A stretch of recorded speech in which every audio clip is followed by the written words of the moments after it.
Norway से खबर शामिल करते हैं। पोठोहार वेलफेयर सोसाइटी के सालाना जनरल असम्बली के इजलास में चौधरी अब्दुल हमीद सदर और फैजान खालिद जनरल सेक्रेटरी मुंतखब। पोठोहार वेलफेयर सोसाइटी का सालाना इजलास गुज़श्ता दिनों ओस्लो के मुकामी रेस्टोरेंट शालीमार में मुनक्कद हुआ, जिसमें सोसाइटी के अरकान ने शिरकत की। पोठोहार वेलफेयर सोसाइटी के सदर चौधरी इस्माइल सरवर ने इजलास की सदारत। अकील कादर ने स्टेट सेक्रेटरी के फराइज सर अंजाम दिए।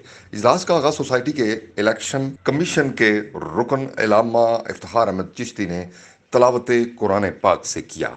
नाते रसूल मकबूल चौधरी इफ्तिखार अहमद नाज ने पेश की। अकील कादर ने जनरल असम्बली के इजलास में सालाना कारकर्दगी और मालियाती रिपोर्ट पेश की। अकील कादर ने बताया कि पोठोहार वेलफेयर सोसाइटी के क्याम का मकसद तजहीज़ो तकफीन है।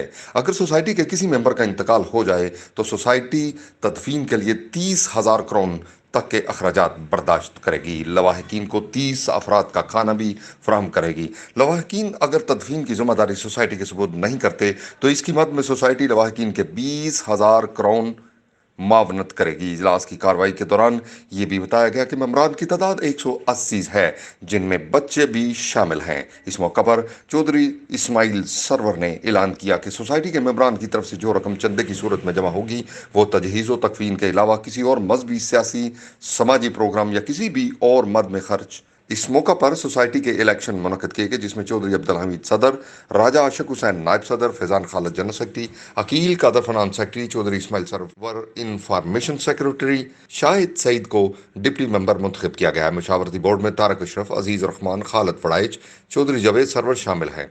इस मौका पर इलेक्शन कमीशन का क्याम भी अमल में लाया गया, जिसकी मियाद 2 साल के लिए होगी। इलेक्शन कमीशन में जिन अफराद को शामिल किया गया है इनमें चौधरी इफ्तिखार नाज, मोहम्मद आफ्ताब, आतिफ नवाज, अलामा इफ्तिखार अहमद चिश्ती और आफ्ताब सरवर शामिल हैं। इजलास के इख्तिताम पर मुफ्ती मोहम्मद जुबैर तबस्सुम ने दुआ कराई। तमाम मेहमानों की तवाज़े पुरतकल्लफ खानों से की गई। सब्सक्राइब कीजिए, बेल आइकॉन पर क्लिक कीजिए ताकि आप रह सकें हमारी खबरों से आगाह।